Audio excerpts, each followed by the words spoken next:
Oi, Miola, tudo bem? Quer dizer, tudo bem, Opa, pergunta retórica. Obrigado por ter vindo. obrigado a ti, a Rebeca, um abraço grande para vocês. Vou embarcar junto contigo, então, esse. Você está em que balneário estás em Buenos Aires? Aqui em Palermo, Ah, fica em Palermo. próximo, é a região central da cidade. Rebeca, Oi, você conhece Buenos Aires? Oi? Conhece Buenos Aires? Não conheço Buenos Aires, mas eu fiz curso de espanhol porque eu tenho muita vontade de conhecer a América Precisa Latina. ir. Opa, Aquilo é uma maravilha. Buenos Aires é uma cidade deliciosa, né, é Miola? verdade. É verdade, maravilhosa. Maravilhosa, apesar de muito castigada pelas crises, né, dos últimos anos. Outro que adora Buenos Aires e que estava lá, esteve lá semana passada. Tá rindo aqui. Valério Arcari, é isso aí. Opa, Bom dia. Bom dia. bom dia, um abraço para o Valério. Bom dia a todos que seguem o Fórum Café. Bom dia, Rebeca. Bom dia, Mauro. E bom dia para você, Miola, que está hoje aí em volta do vulcão. O mundo está olhando Buenos Aires, com o que aconteceu de impressionante ontem. Mas Loucura, assim, né, é uma Valério? cidade fascinante, Buenos Aires. Eu nunca fiquei uma vez em Palermo, melhor, mas eu costumo ficar em Montserrat, que é um bairro, não é norte, é mais oeste, digamos assim. Exato. É. Muito bem. Um abraço para ti. Ó, ontem à noite, nós demos esse resultado daqui de ontem à noite, mas avançou um pouquinho, tá? Ontem à noite, o Javier Milei estava com 32,6%. Está com 30, quase 31% nesse momento. A direita tradicional está com mais ou menos isso mesmo, 28%. Tá? A Patrícia Burit e o Horácio Rodrigues Lareta e os peronistas com o Sérgio Massa. Mas aí, nesse quadro, está faltando a soma com o candidato da esquerda peronista. Então, está mais ou menos, está com, deixa eu ver, ó, a apuração nesse momento em Buenos Aires, 97,39%, os peronistas com 27,27%, Sérgio Massa, 21,40%, e o Juan Grabois, 5,87%. Então, 30,4%, 28, 27, 27, 27. As pesquisas erraram feio de novo, né? Pesquisa eleitoral tem uma dificuldade com o fascismo, né? É. Fala, Miola, qual é o cenário nessa manhã? Os resultados são esses, né? Surpreendente, eu chamaria, o nome que se queira dar, um terremoto eleitoral, hecatombe eleitoral, mas o fato é que é um resultado absolutamente surpreendente, e eu penso que não digamos, não há exatamente um erro das pesquisas, porque as pesquisas sequer conseguiram aferir alguma coisa, né? Estou aqui desde quinta-feira passada, e todos o que se observa é de parte dos institutos de pesquisa e da crônica política argentina, né, uma enorme surpresa com isso, que é um silêncio, né, que nunca havia existido no eleitorado argentino em relação ao processo eleitoral. E este silêncio ele foi, né, após o conhecimento do resultado das PASSO, né, que são as eleições primárias, né, abertas, simultâneas e obrigatórias, elas têm que acontecer, né, aberta a toda a população que está cadastrada, né, habilitada para votar, elas são simultâneas, elas acontecem simultaneamente ao mesmo tempo para todas as forças políticas, né, e são obrigatórias, né, obrigatoriamente tem que se realizar essas prévias para definir as candidaturas presidenciais. Então, com os resultados, o que era o silêncio, né, foi substituído por um sentimento, né, de estupefação. Né? O candidato da extrema-direita, que no melhor dos cenários que ele próprio imaginava, ele considerava que já seria um percurso vitorioso se tivesse um desempenho ao redor de 20%, mas ele se constituiu na primeira força eleitoral com mais de 30%, quase 7 milhões de votos dos 24 milhões, né, que compareceram às urnas e votos válidos. Em segundo lugar, nominalmente, ficou, né, o candidato do situacionista, né, do campo peronista, que é atualmente o ministro da Economia, o Sérgio Massa, com 20%, mas a coligação, né, União pela Pátria, que tinha como outro candidato o Juan Grabois, que é um candidato de uma esquerda social, né, e que é muito vinculado ao Papa Francisco. Então, essa coligação chega a 27%, e a Patrícia Burrit, né, que é uma candidata de direita, mas cada vez mais radicalizada pela extrema-direita por conta de um tracionamento que o Javier Milei faz no debate político argentino. Ela teve um desempenho ao redor de 17%, na soma da sua coligação, o Larreta, que é o prefeito de Montevidéu, totaliza, né, 28%. Então, tem uma situação, digamos, dos 3/3 aqui que se conforma nessa votação. É evidente que nós estamos tratando aqui que é uma eleição primária, né? Ela não é ainda a eleição propriamente dita. O primeiro turno da eleição ela vai acontecer em 22 de outubro desse ano, mas a gente pode tomar a espaço, né, que são as primárias, como uma espécie de uma pesquisa, eu não diria com alta fidedignidade, né, mas uma pesquisa muito representativa, né? Então, isso, em certo sentido, ele prefigura o que deverá acontecer em 22 de outubro, onde há nitidamente, né, embora a gente tenha 3/3, né, de distribuição dos votos, mas há nitidamente, né, uma derrota eleitoral significativa do governo, né? O seu ministro da Economia ele tem esse desempenho, né, que é menos da metade do desempenho que o Alberto Fernandes e a Cristina Kirchner tiveram nas primárias de 2019, e há um deslocamento desses votos que seriam da Frente de Todos, da coligação do Sérgio Massa, do peronismo, kirchnerismo, etc. Há um deslocamento importante desses votos, né, para a direita, sobretudo para a extrema-direita. Quem consegue capturar, né, esse sentimento de desolação, essa bronca que ele chama aqui, né, esse enfado, não é, com a política, não é, esse cansaço, essa fadiga, não é justamente, não é, o Milei, não é, com essa sua postura absolutamente histriônica, não é, um personagem, né, fascista, não é, e ele é um dos componentes, um dos atores, digamos, dessa extrema-direita latino-americana, fortemente vinculado, né, com o Partido Vox da Espanha, as organizações, né, da extrema-direita internacional. Então, eu acho que há uma situação, né, que ela praticamente prefigura um cenário de derrota, onde a Argentina, né, aderna para a direita, mas uma direita que, no mínimo, é uma direita, né, radicalizada, né, isto quando não é uma direita que flerta, né, inclusive, com uma perspectiva, né, extremista e fascista. E, finalmente, eu trago aqui o que é uma preocupação muito por conta do que se ouve, mas também cognitivamente é possível a gente arriscar, né, uma hipótese, é que como a Argentina está numa situação de absoluto descontrole, uma situação que beira a hiperinflação, um descontrole dos preços, né, e uma situação de explosão, né, cambial, não é de se descartar uma situação, né, de uma estabilidade, né, elevada na Argentina a partir desse resultado de hoje, com fortes tensões especulativas. Ontem à noite já se falava que o dólar, que estava em 580, já estaria hoje ao redor de 700 pesos, e isto, né, poderá agravar uma situação, né, de instabilidade política, né, de crise social no país, né, sobretudo catalisada pela candidatura do Javier Milei, e nós termos um cenário, né, um cenário de descontrole, um cenário, né, de conflito aberto.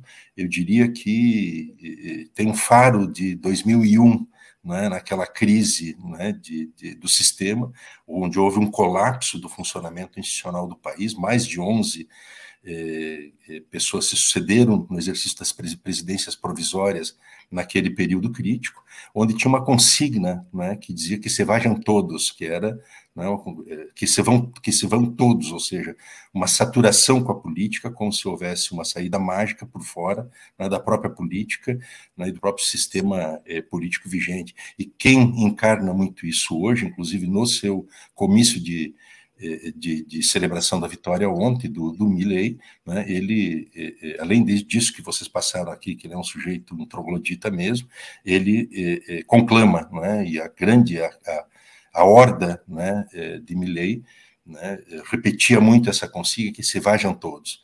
Então, eu acho que os próximos dias serão dias absolutamente tensos, né, a ver como o país consegue chegar em 22 de outubro. Uhum. Valério, você estava lá, onde o Miola está agora. Realmente, o mundo virado aí, a Argentina virada de cabeça para baixo aí, porque toda a conversa que a gente vinha acompanhando de 2 meses para cá era o que aparentava ser um esvaziamento do Milei, né? As pesquisas indicando que ele estava esvaziando, né? E aí vem essa surpresa. Qual sua interpretação a quente desse primeiro momento? Bom, Mauro, evidentemente nós estamos diante de uma surpresa extraordinária para aqueles que consideram somente as pesquisas de opinião como a métrica, né, a referência para atribuir sentido às relações de forças sociais e políticas em disputa na sociedade contemporânea. Não é um fenômeno estritamente argentino. Ou seja, há uma tendência, à escala mundial, à subestimação do fenômeno da extrema-direita. Ou seja, nós estamos falando de um movimento de placas tectônicas das sociedades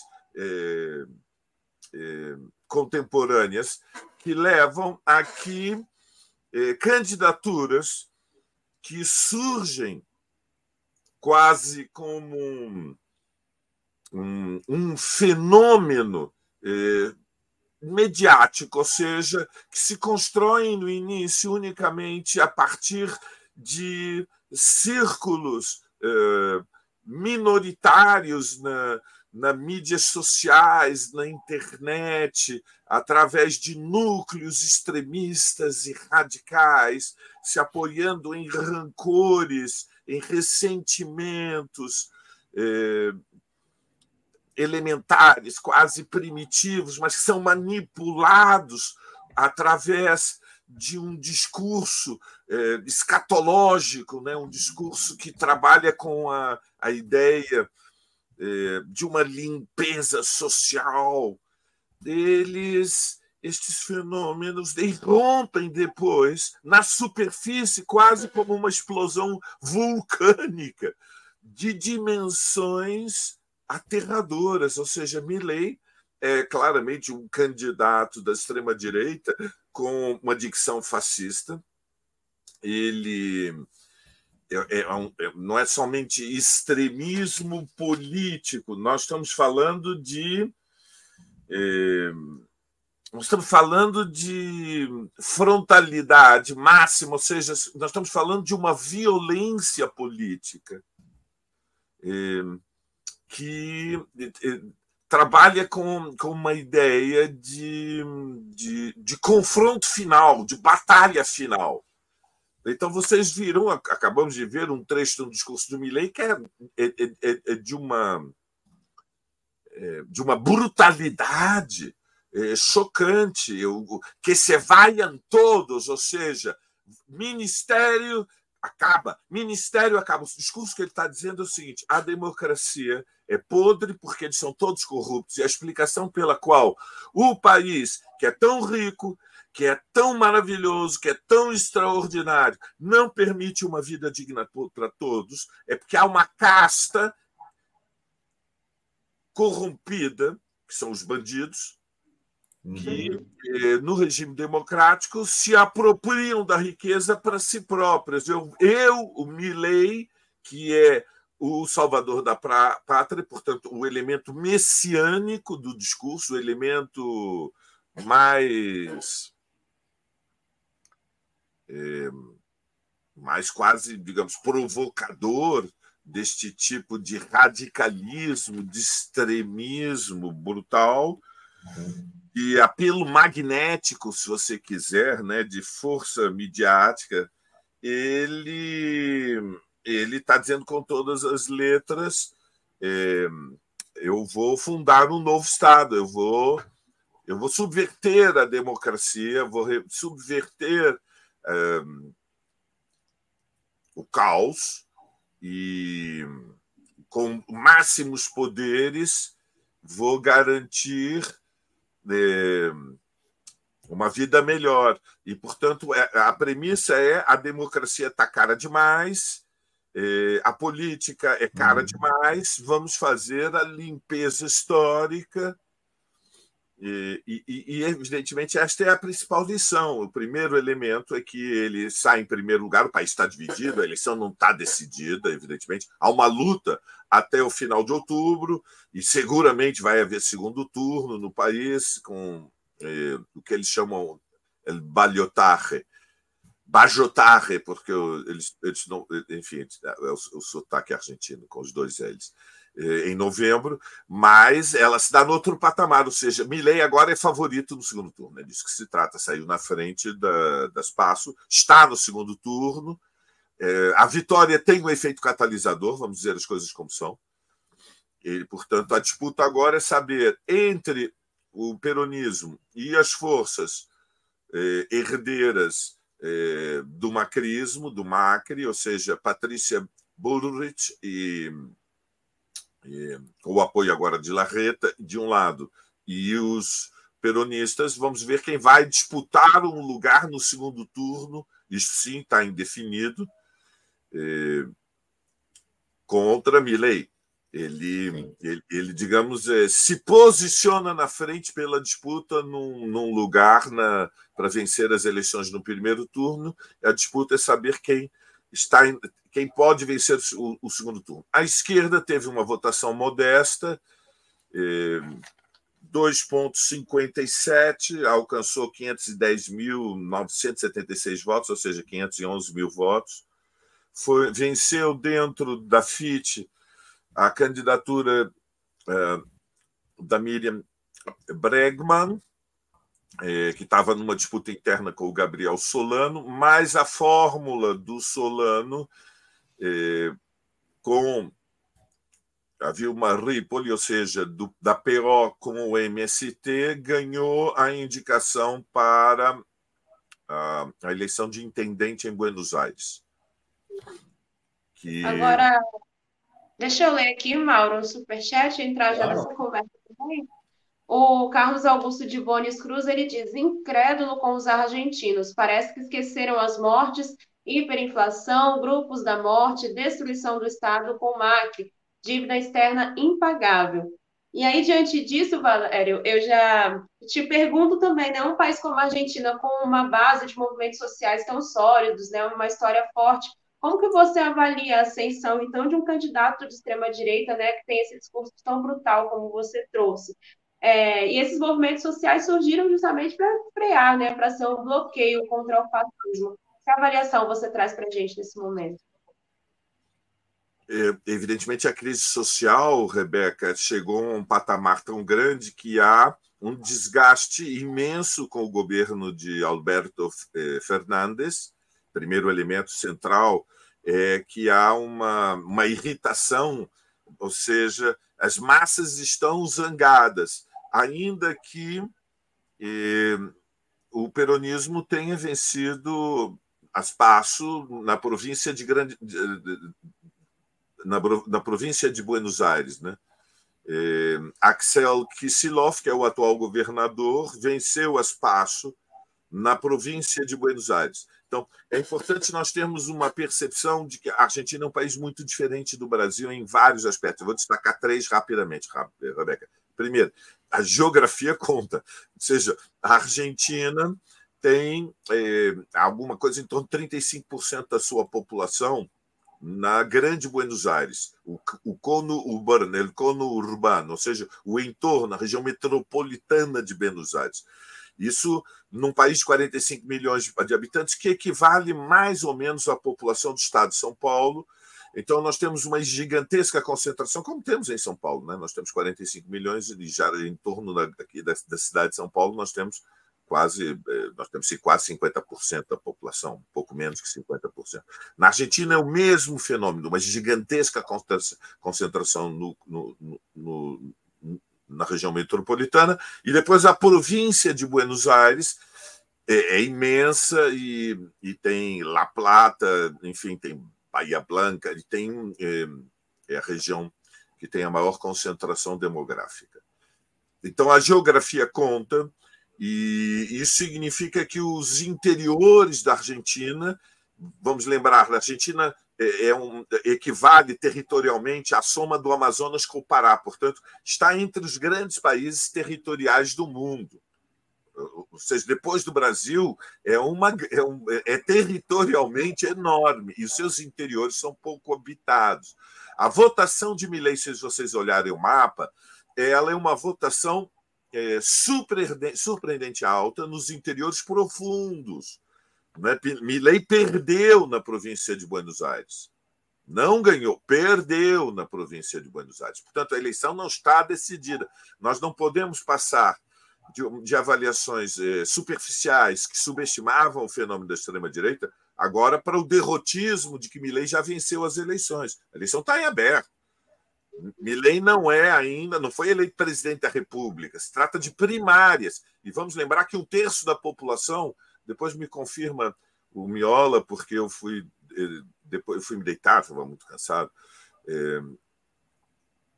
Não sei como terminou a abstenção, mas ontem à noite estava 1/3 da população com uma taxa de abstenção que é a mais elevada da história. E, portanto, isso também deixa uma certa incerteza em relação ao desenlace do primeiro turno de 27 de outubro. Bom, a segunda observação é que, evidentemente, há um desgaste enorme com o regime, ou seja, não se trata somente só de desgaste com o governo de Alberto Fernandes e desgaste com o que foi o macrismo nos 4 anos anteriores. Há um desgaste com os 2 partidos fundamentais, centro-esquerda e centro-direita, que são os pilares do regime. Há um desgaste, ou seja, há uma fúria popular, há uma bronca, como disse o Miola, há um rancor profundo que leva a que uma parcela, 1/3 do país, apoia uma candidatura que quer chutar o balde, ou seja, que quer fundamentalmente dizer contra a revolução, agora e já. Quando? Agora e já. Que se vaiam todos, todo o poder para Milei, e nós vamos dolarizar a economia, reduzir impostos, é capitalismo selvagem, é capitalismo sem freio, está dizendo, nenhum freio, liberdade. Este candidato fez declarações que são uma aberração histórica. Ele defendeu, Mauro, a liberdade para as pessoas venderem órgãos, se quiserem. Sabiam disto? Nós estamos falando de capitalismo biológico. Biológico, ele está dizendo mercantilização dos órgãos. Se a pessoa prefere viver com um rim para ter dinheiro, deixa vender, ou seja, e o dinheiro compra tudo, inclusive órgãos humanos. Isto é Milei. Milei disse, eu vou fechar o Banco Central. Banco Central para fazer regulação monetária. Não precisa.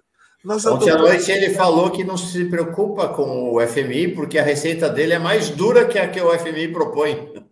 Claro, óbvio, mas muito mais dura. O FMI parece um piquenique no zoológico do Parque Palermo, comparado com este insano. É de uma demência extremista, é de uma insanidade, é de uma radicalização espantosa. Veja, o que significa a dolarização de uma economia?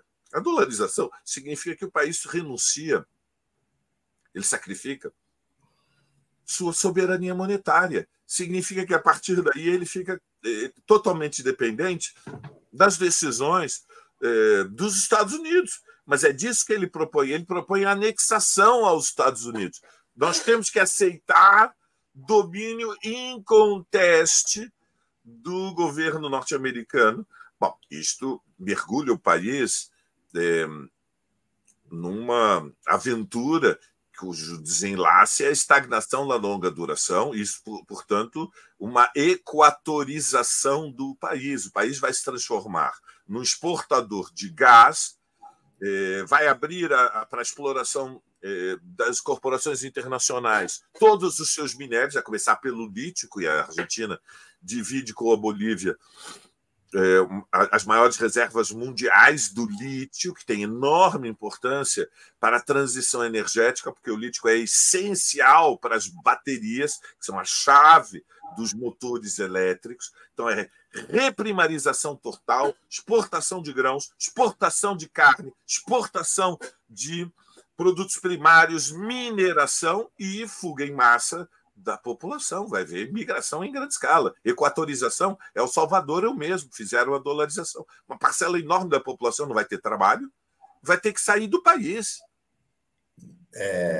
Miola, acho que vocês trazem uma questão chave que é o mesmo, é igual, só que talvez até mais radicalizado. É o mesmo formato do Bolsonaro, do Trump, do Cast no Chile, que é assim, incrível, porque a extrema-direita é a faceta mais radical do capitalismo, mas que se apresenta como anti-establishment, anti-sistema, anti-regime, e captura todo o cansaço com os regimes vigentes, né? No caso lá com o regime dos Estados Unidos, aqui no Brasil, e assim vai. O Massa, que é o candidato peronista, né? O ministro da Economia, agora de manhã, aparentemente está vindo com uma pegada à la Brasil, né? Que é frente ampla contra os fascistas, né? Ele diz assim: precisamos nos comprometer que o próximo governo não seja apenas de unidade da nossa coalizão, mas de uma unidade pelo país. Você acha que tem chance de repetir a fórmula brasileira, a fórmula lulista de frente ampla contra o fascismo aí? A ver, Mauro, eu acho que não tem outra saída, né, que não seja esta de destacar perante a sociedade argentina esta aberração que representa o Javier Milei. Essas caracterizações que faz o Arcari, né, são primorosas, porque refletem exatamente esse personagem, né, e que ele tem uma discrepância enorme, né, de um senso comum, né, da sociedade argentina. Talvez infundir, né, mediante um esclarecimento, um discernimento sobre do que se trata e o que representa uma perspectiva de um governo nos moldes, né, que não são nem iliberais, né, que são de uma contra-revolução fascista que ele está propondo, né, poderá eventualmente conter isto que é uma adesão entusiasmada hoje de setores, inclusive populares, né, e jovens, a uma opção eleitoral como a do Javier Milei. Eu acho que primeiro que eu tenho absoluta concordância com esta moldura, né, que faz o Valério, né, sobre o fenômeno da extrema-direita, que não é um fenômeno, né, restrito da nossa região. Isso é um fenômeno do nosso tempo, né, é esta era que nós estamos vivendo, onde há essa força-movimento, que tem essas características, no marco, né, de uma crise, né, brutal do neoliberalismo na sua etapa de ultrafinanciarização, onde não consegue dar respostas às urgências, né, sociais, pelo contrário, agrava, né, a barbárie, e, portanto, essas expressões, né, do estilo Javier Milei aqui, José Cast no Chile, Bolsonaro no Brasil, essas alternativas, elas têm esta virtude, né, de seduzir, né, e catalisar esse sentimento, que é um sentimento de desalento, um sentimento, né, desesperador, né, de amplos contingentes populares, porque o fascismo tem base popular, né, e que, portanto, são seduzidos, né, por esses discursos. Então, é importante, né, darmos conta que nós temos uma situação hoje, né, que esses apelos do estilo do Javier Milei tem tido uma enorme ressonância. Para ter uma ideia, 1/3 do eleitorado argentino está na faixa entre 18 a 30 anos. E este terço, né, eleitoral, ontem estive conversando com uma amiga aqui na Argentina, que ela já insinuava, né, um certo sentimento de que algo estranho estava acontecendo, a partir de uma realidade muito pessoal, familiar. Ela dizia que a filha dela, uma jovem de 15, 16 anos, né, e os seus amigos, né, aliás, a sua filha tinha amigos, né, nessa sua faixa etária, que estavam todos inclinados, né, a votar no Javier Milei, porque era o único candidato que ele conhecia, inclusive, né? E exatamente por conta da penetração fortíssima que esse personagem tem com a extrema-direita. A gente já sabe que esse é o modus, né, operandi, de operar, né, nesse esgoto das redes sociais. Então, acho que é um problema importante que nós estamos vivendo, que não é um problema, né, estrito da Argentina, mas é um problema, né, mundial hoje da civilização, diante do avanço desta força-movimento, que ela tem um caráter revolucionário, mas eu diria revolucionário não no sentido evolutivo, de uma evolução, de transformações positivas, mas no sentido de uma contra-revolução fascista, de um retrocesso a ordens anteriores, né, onde, bom, frequenta temas, né, e universo de valores medievais, arcaicos, né, inclusive, e supera, né, inclusive, as formas de uma economia capitalista liberal, né, e vai para um terreno do iliberalismo, né, que é uma espécie de uma etapa primitiva do capital, extremamente, né, onde o lobo o homem é o lobo do homem. Né? Então, acho que nós estamos diante de uma situação, né, geral muito crítica e que ela tem esse rebatimento aqui no debate argentino.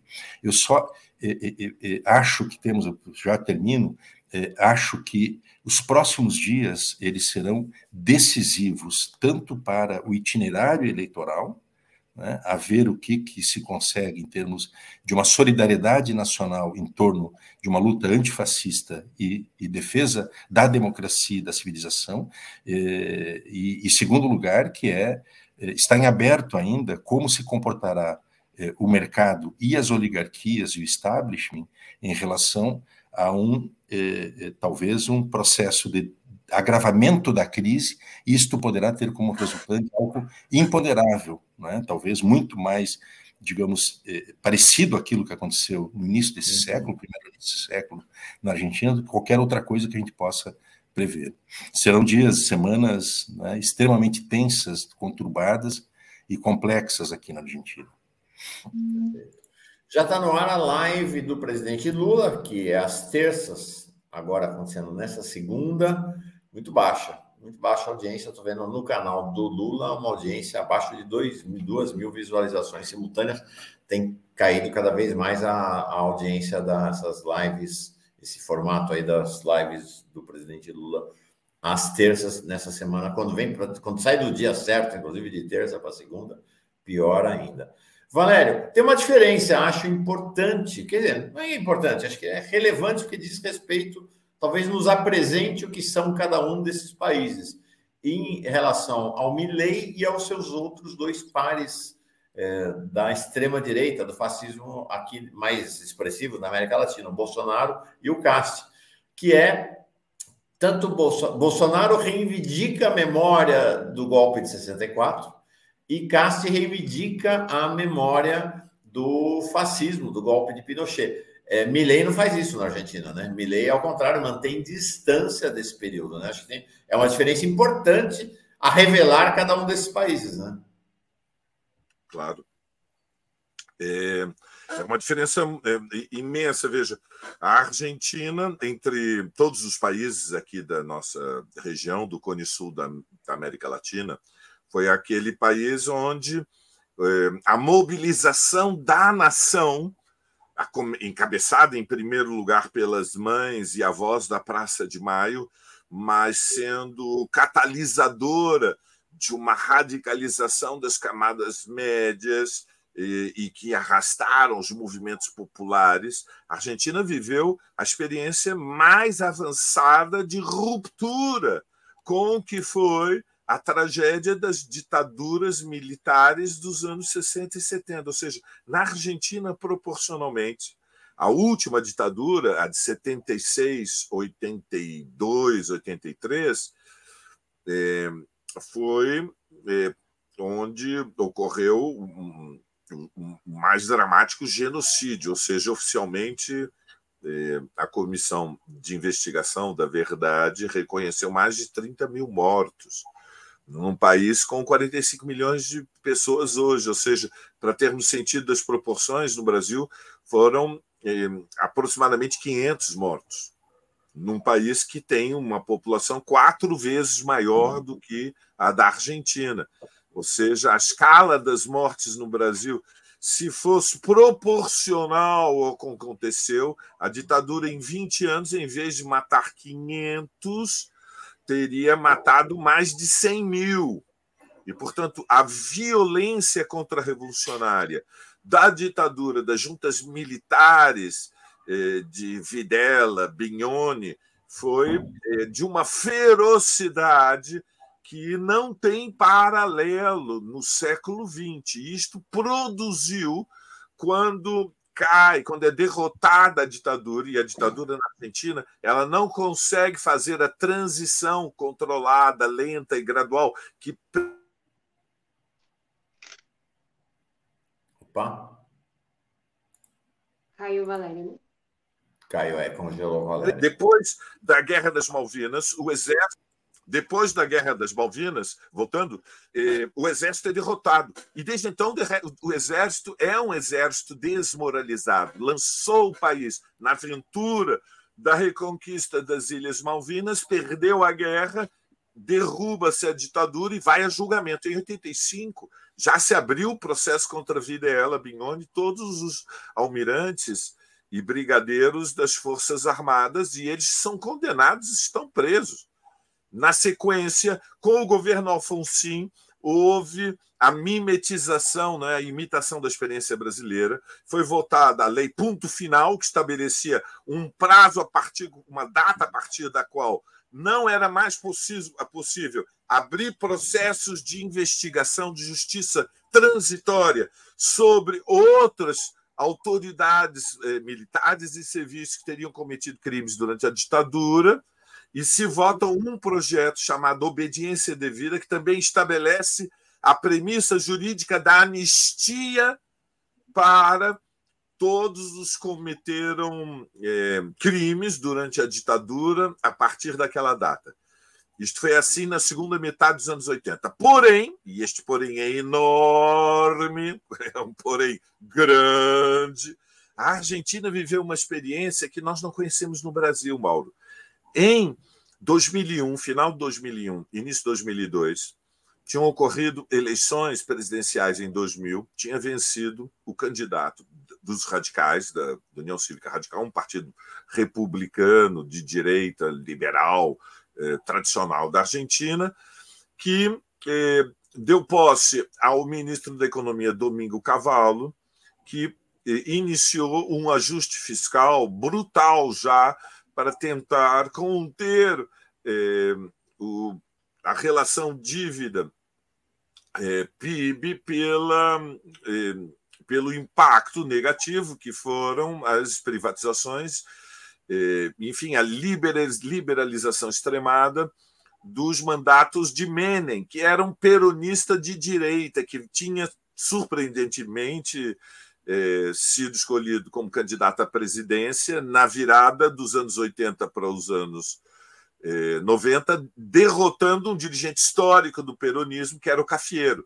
Menem vinha de uma província interiorana, vence Cafiero, assume a presidência e introduz a dolarização, ou seja, aplica um plano que, de forma pioneira, tinha sido ensaiado em meados dos anos 80 na Bolívia, pelo Jeffrey Sachs, para fazer a transição da condição de hiperinflação, que na Argentina foi muito mais grave que no Brasil, já de resto foi gravíssima, mas nós sempre ficamos no limite da superinflação, porque o sistema bancário brasileiro era comparativamente muito mais avançado e tinha introduzido uma correção monetária diária que protegia os depósitos em conta corrente, que na Argentina não tinha sido feito, de tal maneira que a dolarização de Menem teve um impacto enorme. É eleito em 2000 de la Rua, Cavallo para o Ministério da Fazenda, e o país explode no final de 2001. Explosão social,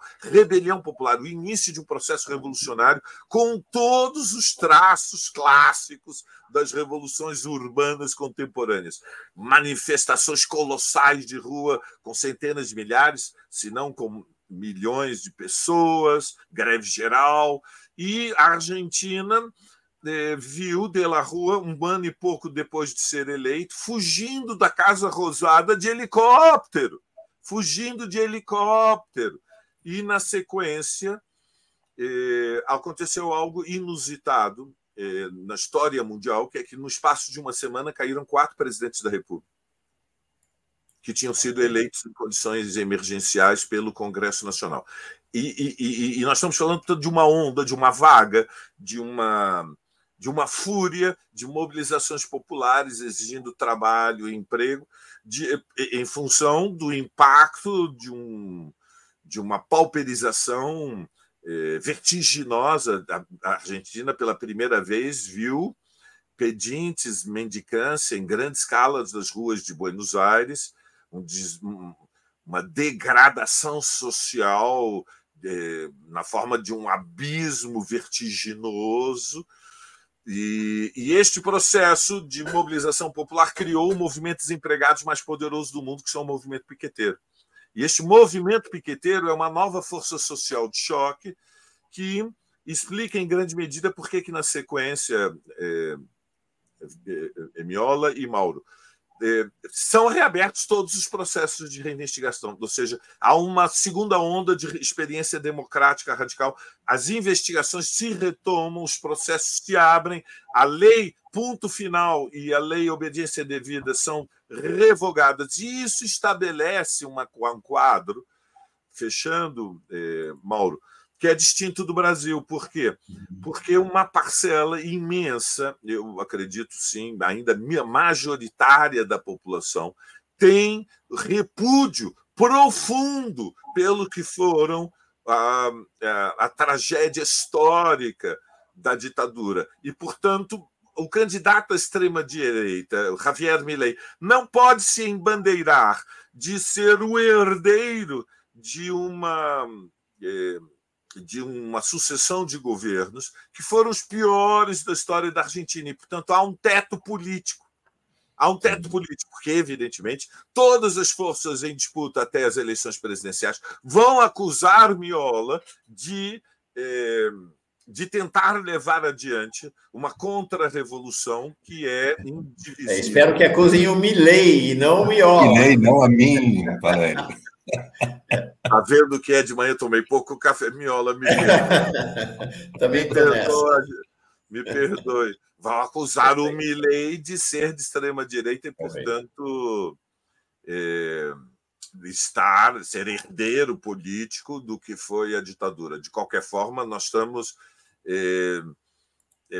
É um país com uma relação social de forças, Mauro, e é um país com uma experiência política diferente da do Brasil. E, portanto, ainda que seja terrível, é assustador, e Milei é muito perigoso, e ele evidentemente, hoje, ao sair em primeiro lugar num país que está completamente dividido, ele é favorito para disputar o primeiro lugar no primeiro turno. Ele ainda não venceu o segundo turno.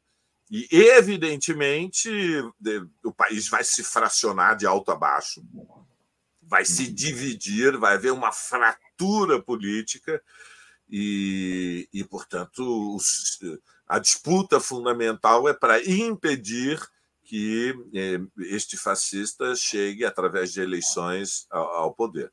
Mas nós não podemos subestimar. Nós aprendemos com Bolsonaro. Lembra de 2018, a polêmica em toda a imprensa de esquerda? Bolsonaro é ou não é o principal inimigo? Bolsonaro é ou não é o principal inimigo? Bom, na Argentina, eu creio que não há nenhuma dúvida que Milei é o principal inimigo, e a questão decisiva é derrotá-lo. O Carlos Alberto de Bonis Cruz diz assim sobre esse tema: o silêncio do apoio à ditadura não quer dizer que não a apoie. A extrema-direita precisa dos militares para impor suas vontades, ditadura sanguinária. Miola, para encerrar, na Argentina, a cidade de Buenos Aires e a província de Buenos Aires são como, assim, para pensar no Brasil, tem a importância de uma São Paulo multiplicada por 5, 6. É muito importante na Argentina, muito mais importante do que São Paulo. que é a maior cidade do país, assim, né? Uma cidade com uma centralidade na vida econômica e política muito grande. Então, Buenos Aires, tanto a cidade quanto a província, são muito mais importantes. Então, são duas eleições chave. Na província de Buenos Aires, que é governada pelo Axel Kicillof, kirchnerista, então da ala mais à esquerda do peronismo, né, um kirchnerista, ele ganhou. Ele ganhou por uma margem muito reduzida, né? Muito reduzida, muito pequenina, mas terminou em primeiro lugar nessas primárias. Já na cidade de Buenos Aires, que é governada por um que foi pré-candidato, que foi derrotado, né, da direita tradicional, o prefeito de Buenos Aires foi derrotado pela Patrícia Bullrich Horácio Larreta. É o Inácio Larreta. Horácio Larreta. Horácio, né? Ele foi derrotado e não é pré-candidato à reeleição na cidade de Buenos Aires. Na cidade de Buenos Aires, quem ficou à frente foi o Jorge Macri. Não sei se é primo, acho que é sobrinho do Macri, primo do Macri, que derrotou, mas também assim, foi cabeça a cabeça, né? Por quase nada, o Martin Lustó, que é o Valério Arcari mencionou, é a União Cívica Radical, é uma direita bem tradicional, é uma direita bem liberal da Argentina. O Lustó chegou a ser ministro no governo da Cristina Kirchner, né? Como é que está esse cenário? Que é um cenário muito importante, né? A cidade e a província de Buenos Aires são chave na Argentina. São. A província que é governada pelo Axel Kicillof, um kirchnerista da primeira grandeza, talvez seja aquele que a Cristina Kirchner tem escolhido para ser, né, a principal liderança desta força política. Ele é atualmente governador, e esta província... Parece que é uma relação dele, desculpa te interromper, da Cristina Kirchner com ele, lembra um pouco a relação que o Lula tinha, ou tem ainda, mas acho que no passado mais forte, com Boulos, né? Com Boulos, Lembra um pouco essa relação, né? De herdeiro, né? De um herdeiro mais à esquerda, vamos dizer assim. Herdeiro, E ele é a grande aposta dela, foi a grande aposta dela na eleição de 19, né, e é um grande trunfo. Talvez a Cristina, que não teve uma atuação, né, direta nesse processo eleitoral, ficou muito afastada, mas ela, a aposta central que eles fizeram dentro de um cenário que avaliava, eu conversei com muita gente do La Câmpora, que é essa força mais direta da juventude, né, kirchnerista, e também com alguns líderes do kirchnerismo, a aposta central era concentrar na reeleição do Axel Kicillof na província de Buenos Aires, que representa 32% do eleitorado, né, do país, e também apostar fortemente na lista de deputados. É como se já estavam contabilizando, né, esse cenário de revés importante, e, portanto, queriam salvaguardar, né, seus espaços, né, de poder na institucionalidade. Agora, vejamos o seguinte: até ontem à noite, eu acabei vendo os resultados até por volta de 1h30 da manhã. Quem estava na frente na cidade de Buenos Aires era a candidata do Javier Milei. Entende? Então, isto, bom, dá um sinal muito claro, né? Imagina, né, uma candidata de um partido, né, de uma força política recém-constituída, né, que tem esse crescimento meteórico, né? Em segundo lugar ficou o Jorge Macri, que é primo do Macri, e ele foi uma imposição direta do Maurício Macri, né, em apoio a Patrícia Bullrich, né, fortalecer o desempenho da Patrícia Bullrich na cidade, na província de Buenos Aires, através dessa candidatura do seu primo, que praticamente vai seguir o itinerário, né, que ele próprio, Maurício Macri, teve até alcançar a presidência do país em 19, que o Macri foi intendente, além de ser presidente do Boca Juniors, ele foi prefeito, né, de Buenos Aires. Agora, observem também o seguinte, que o Axel Kicillof, que tanto na primária, né, nas PASSO de 2019, quanto no desempenho eleitoral em 2019, ele tinha feito ao redor de 52% dos votos. E ontem, né, o seu desempenho baixou tremendamente, chegou a 37%. Não chega a ser, na minha percepção, um perigo, né, a sua reeleição. Por quê? Porque a província de Buenos Aires não tem 2 turnos eleitorais, é vitória por maioria simples.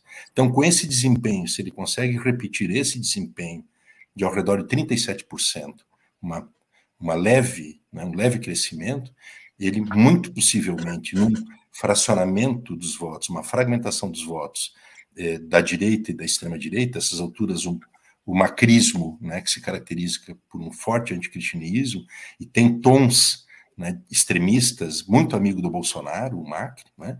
Então, a ver como fica essa fragmentação do campo, né, da direita, uma direita extremada com a extrema-direita, e o Kicillof pode confirmar a sua reeleição graças a essa característica que não tem 2 turnos eleitorais na província de Buenos Aires. Do contrário, eu acho que essa eleição dele também estaria, né, digamos, seriamente comprometida.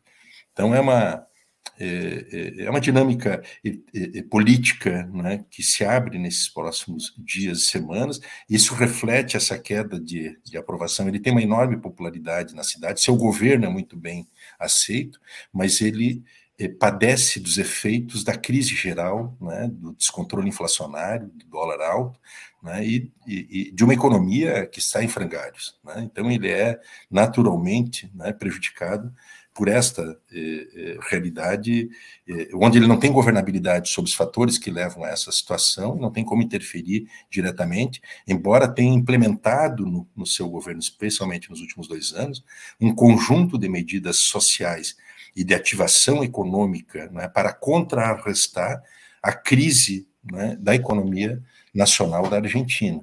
E talvez isso que tenha contido o seu ativo eleitoral e preservado essa representação. Eu só queria fazer uma menção aqui,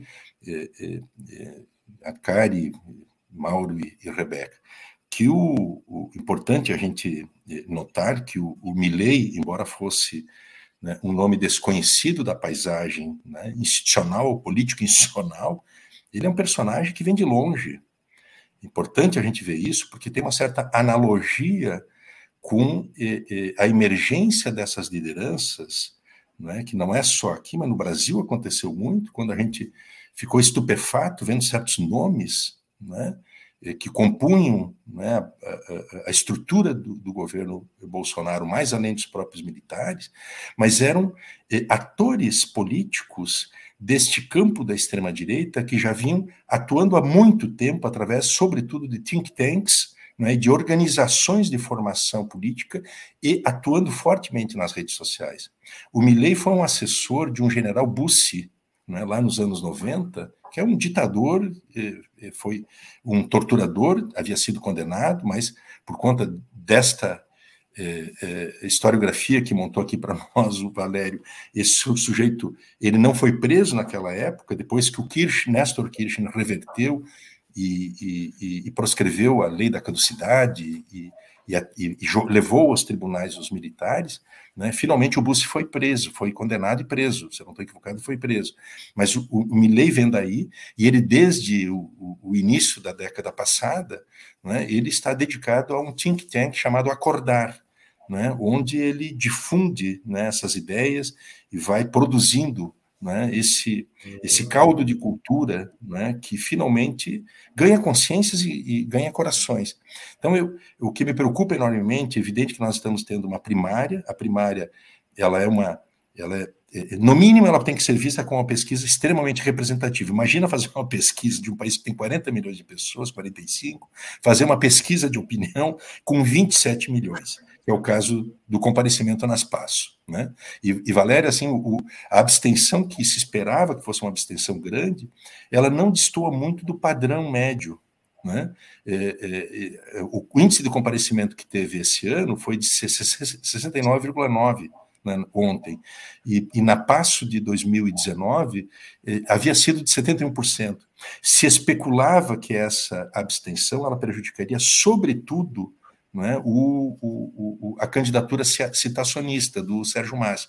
No entanto, como não houve uma alteração significativa da abstenção, o que se observa é que houve um comparecimento praticamente dentro de um certo padrão, mas esse comparecimento ele revela um deslocamento do eleitorado que era preponderantemente da base do governo, do peronismo, e que vai para a direita e extrema-direita.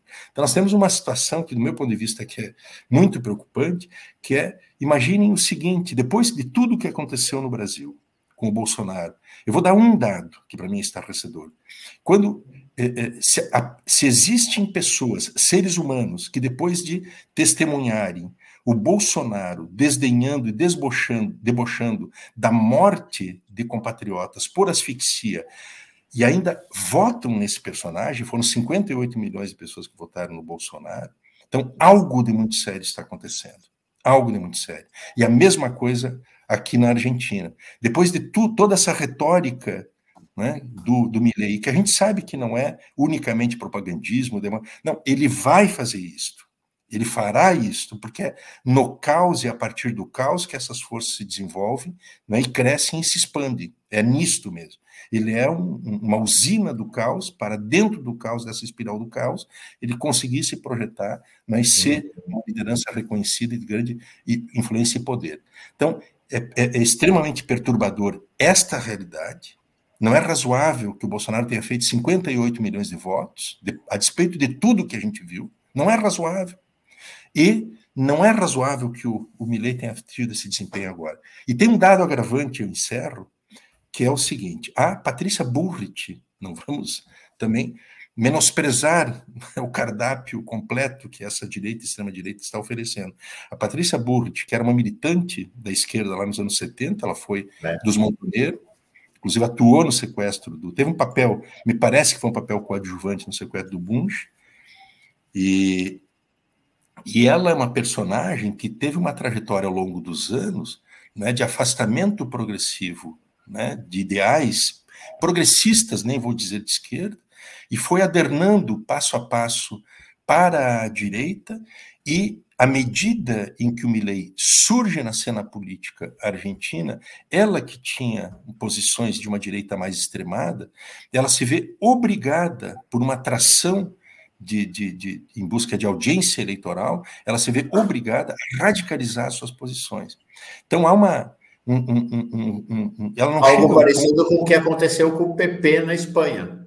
Com o PP na Espanha, exatamente. Que marchou no sentido da extrema-direita para poder derrotar o Vox, né? Isso. Então vejamos que há uma situação aqui que é uma redução a quase metade do desempenho eleitoral, né, da base do governo Alberto e Cristina Kirchner, para cerca da metade do seu desempenho em relação ao que foi há 4 anos atrás, e esta perda, né, de substância eleitoral, ela se desloca, ela corre, né, com uma fluidez incrível para este campo, onde a Patrícia Bullrich, para se viabilizar eleitoralmente e ser competitiva, ela tem que flertar, inclusive, com este eleitorado que é fortemente vinculado ao Milei. Então, acho que estamos diante de uma circunstância eleitoral nada trivial, muito diferente de tudo que já se viu aqui na Argentina, né? E a ver como é que, oxalá digamos, esse alerta, essa capacidade de locução, né, que setores democráticos do país, né, possam ter para, pelo menos, a partir de um realismo sobre o que se trata, os perigos e riscos do país, possa, né, comover a sociedade e reverter essa realidade. Eu acho, né, que, tal como o Brasil, né, isto é uma hipótese, digamos assim, também relativamente comprometida por esse espírito, né, odioso, né, de um anti-kirchnerismo que tem uma equivalência ao que é o antilulismo e ao antipetismo aí no Brasil. Então, é uma situação dramática, eu entendo que é uma situação extremamente preocupante, né, independentemente, né, de uma capacidade que o governo venha a ter, eventualmente, de impedir que o Milei, né, avance, mas o cenário de futuro da Argentina, ele é um cenário extremamente preocupante, nem quero entrar no mérito, nós podemos posteriormente avaliar os desdobramentos que um eventual resultado eleitoral poderá ter do ponto de vista da geopolítica regional, né, e da retomada de uma estratégia, né, de inserção da nossa região no globo. Perfeito. Eu acho que abre uma série de janelas, digamos assim, e novidades que nós ainda, né, estamos por apurar melhor. Legal, fantástico. Gostei demais da conversa dos dois. Vamos refazer essa dupla, porque, olha, o processo argentino é decisivo para nós, né? A diferença que faz para o Brasil ter um governo de centro-esquerda, centro ou de extrema-direita na Argentina é muito grande. E vamos ver, não, o Bolsonaro já entrou no processo argentino. Será que o Lula vai entrar? Né? É questão complicada também. Mauro, só, viu, Valério? Eu passei nas livrarias, reservei, estava pendente de alguns livros, mas toda a literatura sobre a extrema-direita, e aqui uma farta literatura, tem o Enzo Traveiros, tem um livro novo dele, inclusive, sobre isso, eu estou coletando, mas eu recomendo vivamente, que haja uma dedicação a essa literatura. Tem um livro em particular, que comentei contigo mais de uma vez, Mauro, Sim. que é do Ariel Goldstein, né, que chama La Reconquista Autoritária. Ele faz uma cartografia da extrema-direita, né, que tem como vértice da organização dessa internacional, né, fascista no mundo, né, que é o Vox na Espanha, no seu enlace com a extrema-direita estadunidense, e como isso rebate, né, em todos os países da nossa região. E ele faz um trabalho, digamos assim, de uma reportagem, né, sobre esses vínculos e os principais atores dessas forças políticas em cada um dos países, e que a gente desconhece. Então, essa ignorância, por exemplo, sobre Milei, ela pode ser superada por este tipo de fonte de literatura, que eu acho que é muito proveitosa, mais do que ser proveitosa, eu acho que é um imperativo, né, de nossa parte de nos tomarmos consciência disto, né, que é algo gravíssimo, como disse o Valério lá no início. A moldura geral desse período histórico é desta força-movimento de extrema-direita, de caráter fascista, e que tem um claro sentido, né, revolucionário, que entendo, né, no sentido de promover uma contra-revolução, né, dos valores civilizatórios que a humanidade conquistou, de um estatuto mínimo, né, de sociedades que combatem a barbárie. Né? E, portanto, eu acho que é essencial esse tipo de atenção, e tem muita literatura nova que está surgindo, e é importante que a gente comece a ficar muito mais atento a isso e construir referências novas diante de uma realidade nova. Não são as fórmulas antigas que vão responder nas saídas que nós precisamos. Legal. Valeu. E uma última observação também. Uma última observação. Reparem o fato de que o Milei, além de ter o discurso apocalíptico, catastrófico, fim do Estado, todos contra todos, prevalência do mais forte sobre o mais fraco, ele tem a estética do diálogo com a geração mais jovem. Exato. É o cabeludo despenteado, é o fascista roqueiro, é uma fórmula pop de seduzir os mais jovens, que têm menos, digamos, assimilaram menos as lições do que foi a ditadura dos anos 60, dos anos 70, e, portanto, ele é uma extrema-direita repaginada para manipular a inocência das gerações mais jovens, estabelecendo diálogos com as formas que são mais familiares à juventude. E, desse ponto de vista, ele esteticamente, digamos, ele se opõe à casta, né, que tem as figuras dos homens mais idosos, com os seus ternos, as suas gravatas. Ele não, é o roqueiro descabelado de casaco de couro, que é uma... Perfeito. Digamos, é como um Marlon Brando dos anos 50, né? Então, isto tem um certo sentido também mussoliniano, de manipulação das imagens, que tem apelo popular na sociedade contemporânea. Mas isso posto, é evidente, a luta das próximas semanas na Argentina é decisiva. Eu não acho que o Milei venceu as eleições, eu acho que é uma luta por se dar. Há muitas reservas nas clamadas populares da Argentina, há muitas reservas no movimento democrático na Argentina e portanto, nós vamos assistir a uma luta titânica. Batalha, uma guerra. Lá, eles não passarão, meu.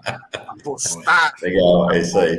De luta, né? Vamos lembrar que não foi em vão que morreu tanta gente na América Latina. Isso aí. Rebeca, que aula, né? Desses dois aqui. Uma aula sobre a Argentina. Vamos repetir essa aula. Achei que rolou muito interação, né? O Valério falando sobre esse aspecto da juventude, né? Do diálogo com a juventude, a fachada, o perfil, a pegada do Milei. O Miola, um pouco antes, tinha falado exatamente disso, né? Dos jovens indo votar no Milei. Acho que deu samba, ou deu tango samba. Né? Deu para encher o caderninho, Mauro. Oi? Deu para encher o caderninho.